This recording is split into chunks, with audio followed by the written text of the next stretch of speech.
కార్తీక మాసం హిందూ సంప్రదాయంలో అత్యంత పవిత్రమైన నెలగా పరిగణించబడుతుంది. ఈ మాసం విష్ణువు, శివుని ఆరాధనకు ప్రత్యేకమైనది. ఈ మాసంలో పవిత్ర స్నానాలు, దీపారాధనలు, ఉపవాసాలు, వ్రతాలు, సత్యనిష్టతో గడపడం అనేక పుణ్యాలను ఇస్తాయని పురాణాలు చెబుతున్నాయి. కార్తీక మాసం విశిష్టత: స్నాన, దాన, జపాలు, పూజలు, ఉపవాస వ్రతాలు, దీపాలు వెలిగించడం, వనభోజనాలు వంటి వాటిని చేయడం వల్ల జన్మజన్మల పాపాలను ప్రక్షాళన చేసి అనంతమైన పుణ్యఫలాలను ప్రసాదించే మహిమాన్వితమైన మాసం కార్తీక మాసం. చాంద్రమానం ప్రకారం కార్తీక మాసం 8వది, శరదృతువులో 2వ మాసం. ఈ మాసంలోని పూర్ణిమనాడు చంద్రుడు కృత్తికా నక్షత్ర సమీపంలో సంచరిస్తూ ఉండడం వల్ల ఈ మాసానికి కార్తీక మాసం అని పేరు వచ్చింది.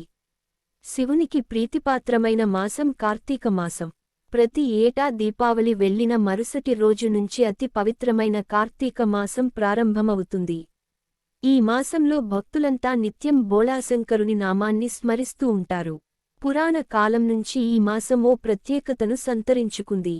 హరిహరాదులకు ప్రీతిపాత్రమైన ఈ మాసంలో భక్తకోటి యావత్తూ కఠిన నిష్ఠతో చేపట్టే నోములకు ఎంతో ప్రాధాన్యం ఉంది. ఈ మాసంలో పాడ్యమి, చవితి, పౌర్ణమి, చతుర్దశి, ఏకాదశి, ద్వాదశి తిథుల్లో శివపార్వతుల అనుగ్రహం కోసం మహిళలు పూజలు చేస్తుంటారు. హరిహరాదులకు ప్రీతికరం. కార్తీక మాసం. మన భారతీయ సంస్కృతిలో కార్తీక మాసం వచ్చింది అంటే ఆ నెల రోజులు పండుగ దినాలే.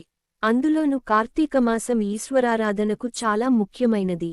దేశం నలుమూలలా ఉన్న వివిధ ఆలయాలలో రుద్రాభిషేకాలు, రుద్రపూజ, లక్ష బిల్వదళాలతో పూజలు, అమ్మవారికి లక్షకుంకుమార్చనలు విశేషంగా జరుపుతూ ఉంటారు.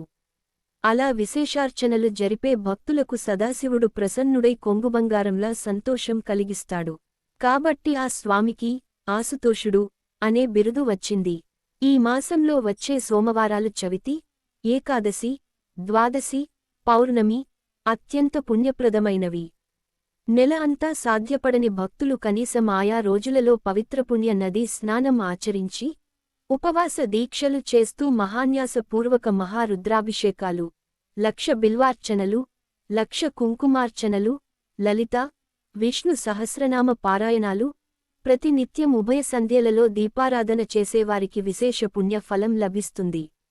ఈ కార్తీకమాసం 30 రోజులు ఆచరించిన వారికి అనంతకోటి పుణ్యఫలం లభిస్తుందని చెప్పబడింది. ఇందులో అత్యంత మహిమాన్వితమైన కాలం ప్రదోషకాలం. సూర్యాస్తమయం అయ్యాక 3 గడియలు 1 గంట ప్రదోషోరజనీముఖం. రాత్రికి ఆరంభకాలమే ఈ ప్రదోష సమయం. ఇలా ప్రతి నిత్యం వచ్చే ప్రదోషాన్ని నిత్య ప్రదోషంగా చెప్తారు. ఈ ప్రదోషం 4 విధాలుగా మహాత్ములు వివరిస్తూ ఉంటారు. 1. నిత్య ప్రదోషం. 2. పక్ష ప్రదోషం. 3. మాస ప్రదోషం. 4. మహాప్రదోషం అని చెప్తారు. కొందరు నిష్ఠాపరులు ఈ కార్తీకమాసమంతా పుణ్యనదీ స్నానం ఆచరిస్తూ, ప్రతినిత్యం హరిహరాదులను పూజిస్తూ, పగలు అపక్వాహారం అంటే వండని ఆహారం, పాలు, పండ్లు స్వీకరించి సాయంత్రం భక్తితో కార్తీక దీపారాధనలు, పూజలు చేసి, నివేదించిన అన్నాన్ని రాత్రి భుజిస్తూ ఉంటారు. ఇలా ఈ కార్తీక వ్రతాన్ని నిత్యం ఆచరిస్తారు. ఇక ప్రదోషకాలంలో పరమేశ్వరుడు ఏకకాలంలో 2 రూపాల్ని ప్రదర్శిస్తూ ఎడమ భాగాన పార్వతి, రెండవ భాగంలో పరమేశ్వర రూపంగా, అర్ధనారీశ్వరుడుగా దర్శనమిచ్చే కాలం ఈ ప్రదోషకాలం అని చెప్పబడినది.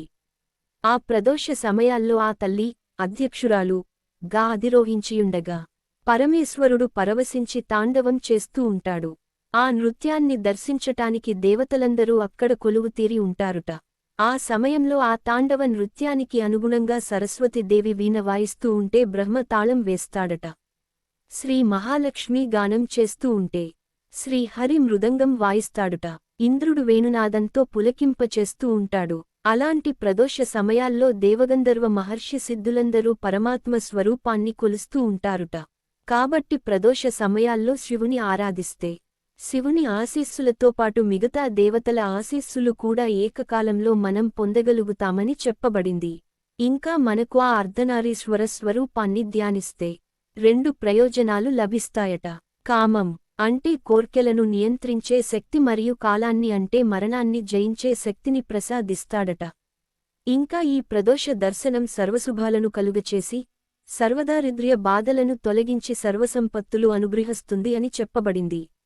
ఈ కార్తీకమాసంలో అత్యంత విశేషమైనది ఉత్థానైకాదశి, అంటే శ్రీ మహావిష్ణువు పాలకడలిలో ఆదిశేషుని పాన్పుపైన ఆషాఢ శుద్ధ ఏకాదశినాడు తన యోగనిద్రను ప్రారంభించి తిరిగి కార్తీక శుద్ధ ఏకాదశినాడు కనులు విప్పి యోగనిద్ర నుండి మేల్కొన్న రోజుకి ఉత్థాన ఏకాదశి అనే పేరు. ఆ మరుసటి రోజు ద్వాదశినాడు 33 దేవతలలో శ్రీ మహాలక్ష్మీ సమేతుడై తులసి ధాత్రివనంలో ఉంటాడని చెప్తారు. ఈ ద్వాదశిని క్షీరాబ్ది ద్వాదశి అంటారు. పూర్వం కృతయుగంలో దేవదానవులు పాలసముద్ర మదనం చేసిన రోజు కనుక దీనికి క్షీరాబ్ది ద్వాదశి అను పేరు వచ్చింది. పాల సముద్రాన్ని చిలికారు కనుక చిల్కు ద్వాదశి అని కూడా అంటారు.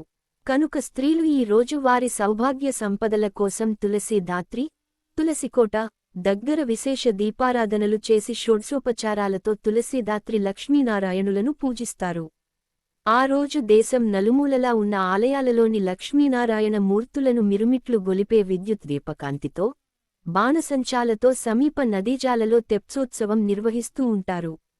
కార్తీక పూర్ణిమనాడు వరిగడ్డిని వెంటిగా చుట్టి దానిని 2 స్తంభాలకు కట్టి ఆ వెంటిని 3 మార్లు కాగడాలతో వెలిగిస్తూ వాటి క్రింది పార్వతీపరమేశ్వరుల ప్రతిమలను పల్లకిలో ఉంచి 3 సార్లు త్రిప్పి జ్వాలాతోరణ వేడుకను నిర్వహిస్తారు.